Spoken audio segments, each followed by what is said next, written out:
Subscribe कीजिए channel को और प्रेस कीजिए बेल आइकन को नोटिफिकेशन के लिए। नमस्कार दोस्तों, आज के इस टॉपिक में हम कवर करेंगे इंडियन कॉन्स्टिट्यूशन का पार्ट 2 यानी कि भाग 2, जिसमें सिटीजनशिप नागरिकता। इससे पहले मैं रिक्वेस्ट करता हूं, अब हमने इस सारे चैनल में शॉर्टकट ट्रिक से किस तरह से आप याद कर सकते हैं ये भी आपके साथ साथ शेयर किया है। अगर आपने पहले पार्ट 1 याद करने की ट्रिक देखनी है तो आप पहले चैनल में वीडियो देख सकते हैं, शेड्यूल्स किस तरह से याद कर सकते हैं। और जो पार्ट 1 है वो हम कर चुके हैं पार्ट फर्स्ट, जो 1 आर्टिकल से लेकर 4 तक थे। अब ये 5 to 11 तक के हम किस तरह से याद करेंगे अब मैं आपको बता देता हूँ।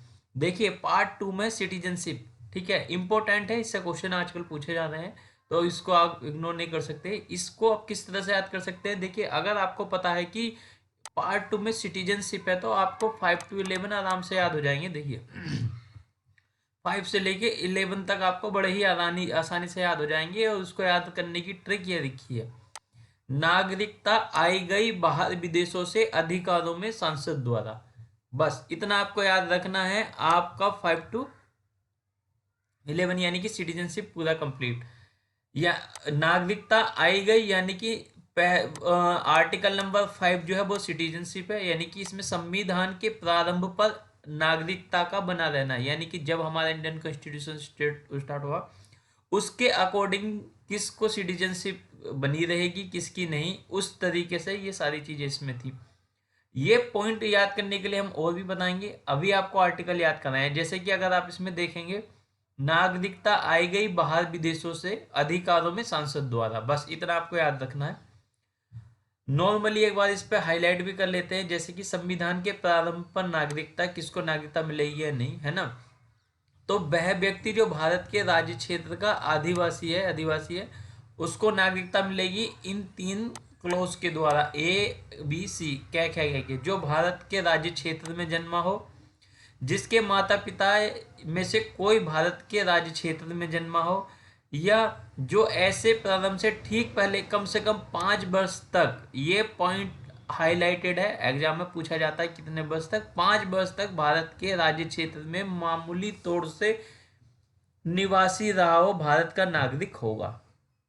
ठीक है, तो हमारा आर्टिकल नंबर 5 संविधान के प्रारंभ पर नागरिकता किन को मिलेगी, जो भारत के राज्य क्षेत्र में जन्मा हो, या उसके मम्मी पापा में से कोई भारत के राज्य क्षेत्र में जन्मा हो, या जो प्रारंभ से ठीक पहले कम से कम 5 वर्ष तक, 5 years तक भारत के राज्य क्षेत्र में मामूली तौर से निवासी रहा हो। ठीक है, अब ये था हमारा इस जो हमारा ट्रिक है, इसमें से सिटीजनशिप वाला, नागरिकता वाला, कि नागरिकता के अंदर हम क्या क्या करेंगे। ठीक है, अब बात करते हैं आई गई। आई का मतलब, अब देखिए जब बंटवारा हुआ था तो कुछ लोग पाकिस्तान से आए थे और कुछ लोग पाकिस्तान को गए थे, ये गए और कुछ आए। तो पहले आई का मतलब है वो लोग जो पाकिस्तान से भारत में प्रवेशन करने के लिए कुछ व्यक्तियों की गरिमा क्या था, मतलब जो लोग पाकिस्तान से भारत आए थे उनको किस आधार पर नागरिकता मिलेगी, ये आर्टिकल 6 में है। तो आर्टिकल 5 नागरिकता, 6 आई, यानी कि आई का आप ध्यान रखना जो पाकिस्तान से आए थे। अब जाहिर सी बात है जो पाकिस्तान से आएंगे तो कुछ इंडिया से भी गए थे, तो नंबर 7 यानी कि आर्टिकल नंबर 7 पे जाएंगे। तो आप यहाँ देख सकते हैं जो पाकिस्तान को देखिए, से और को दोनों में अंतर है। ठीक है, ये पाकिस्तान को प्रव्रजन करने वाले कुछ व्यक्ति के अधिकारों, नागरिकता के अधिकार, यानी कि जो लोग इंडिया से पाकिस्तान जा चुके थे उस टाइम पर, तो उनको किस बिहाफ पे नागरिकता सिटीजनशिप मिलेगी, वो हमारा आर्टिकल नंबर 7 में है।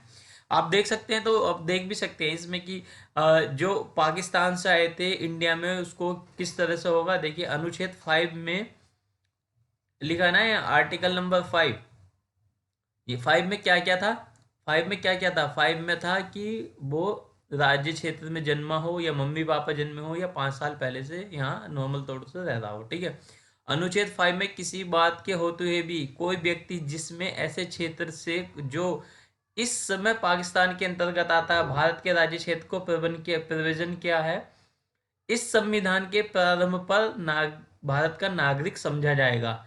किस किस किस तरह समझा जाएगा, यदि वह अथवा उसके मम्मी माता पिता में से कोई, अथवा उसके पितामह या पितामही या पितामह दादा पितामही दादा दादा नाना नानी में से कोई मूल रूप से यथा, है ना, अधिनियमित भारत शासन अधिनियम 1935 में परिभाषित भारत में जन्मा हो। अब ये 1935 क्या है, इसको भी हम डिस्कस करेंगे। ये खुद में इतना इम्पोर्टेंट है कि इसको एक अलग वीडियो में हम सेपरेट करेंगे। नेक्स्ट वीडियो में हम इसको बनाएंगे। इससे पहले हम ना जो मौलिक अधिकार है उनको कंप्लीट करेंगे, ठीक है। तो ये इतने मेन इंपॉर्टेंट पॉइंट है। अगर आपको इतना भी पता है कि आर्टिकल 6 में किस के ऊपर बातें की गई हैं, तो जो पाकिस्तान से आए थे उनको किस तरीके से नागरिकता मिलेगी, और 7 में किस तरीके से जो इंडिया से पाकिस्तान गए थे उनको किस बेस पे नागरिकता मिली, ठीक है। तो अब हमारा ये हुआ, देखिए अब हमने पॉइंट बनाया था, दोबारा चलिए। अब नागरिकता आई गई, यानी कि आर्टिकल 5, 6, 7 बाहर विदेशों से, तो बाहर वाला जो है 8, विदेश हो गया हमारा 9, यानी कि 8 में जो होंगे जो, अब देखिए ऐसा क्या है कि ऐसा तो है नहीं कि जो सिर्फ बंदे थे या लोग जो रह रहे थे वो या तो इंडिया में या पाकिस्तान में थे। ऐसा भी था ना कि कुछ लोग इंडिया से बाहर विदेशों में भी रह रहे थे उस दौरान, ठीक है। तो अब उन लोगों को किस बिहार पर नागरिकता मिलेगी, तो देखिए 8 में हमने 7 यही बोला है कि भारत के बाहर रहने वाले जो भारतीय उद्भव के कुछ व्यक्ति हैं उनको किस बेस पे नागरिकता मिलेगी, ठीक है। तो नागरिकता आई गई बाहर, तो ये बाहर वहीं का है, अब विदेशों से।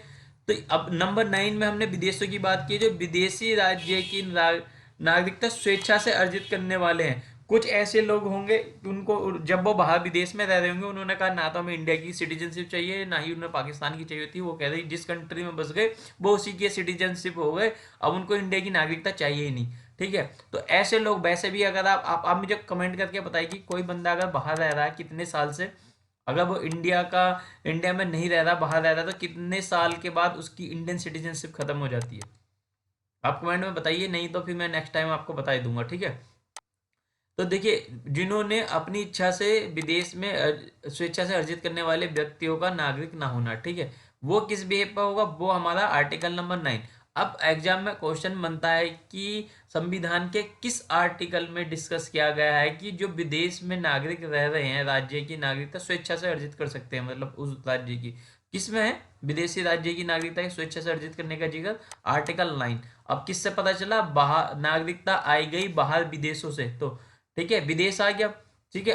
अब वापस चलते हैं, नागरिकता आई गई बाहर विदेशों से, हमने यहां तक कवर कर लिया है इसको, ठीक है। अब इसके बाद हम चलते हैं आगे, अधिकारों में संसद द्वारा।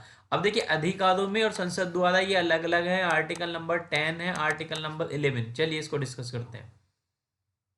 आर्टिकल नंबर 10 बोलता है आपको, अब देखिए लिखा आर्टिकल 10, अधिकारों में यानी कि नागरिकता का अधिकार बना रहना, इंपॉर्टेंट है, जो मैं आपसे पूछ रहा था वो ये नागरिकता के अधिकारों का बना रहना। देखिए, प्रत्येक व्यक्ति जो इस भाग में पूर्वगामी उपबंधों में से किसी के अधीन भारत का नागरिक हो या समझा जाता हो, ऐसी विधि के उपबंध में अधीन रहते हुए जो संसद द्वारा बनाई गई है, भारत का नागरिक होगा, ठीक है। तो भारत के अधिकारों का, नागरिकता के अधिकारों का बना रहना किसमें है, नागरिकता आई गई बाहर विदेशों से, अधिकारों में संसद द्वारा, तो अधिकारों में आर्टिकल नंबर 10, संसद द्वारा यहां से हमने ये पिक किया है।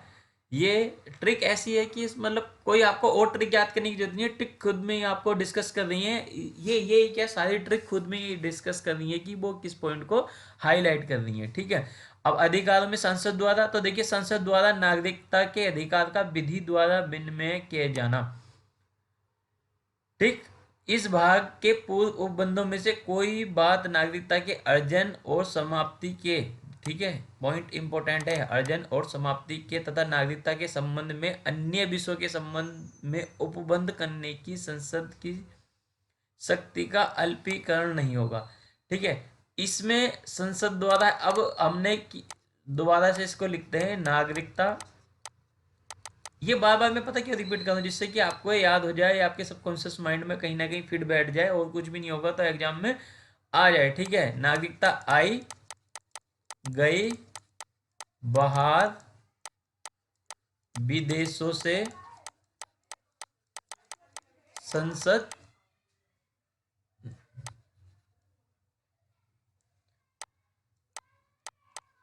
अधिकारों में संसद द्वारा।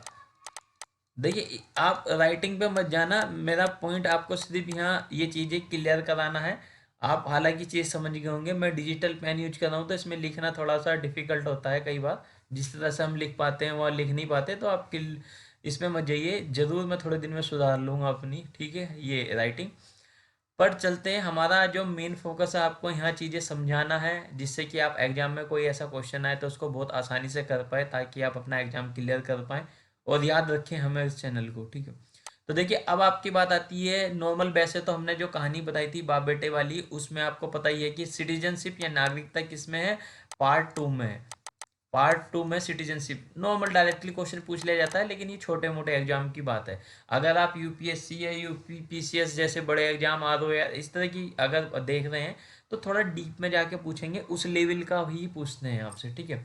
तो पॉइंट चलता है अब अधिकारों में, पार्ट 2 ये रहा नागरिकता। नागरिकता में गए हम, सिटीजनशिप आर्टिकल 5। आई जो पाकिस्तान से आए थे वो लोग, आर्टिकल 6।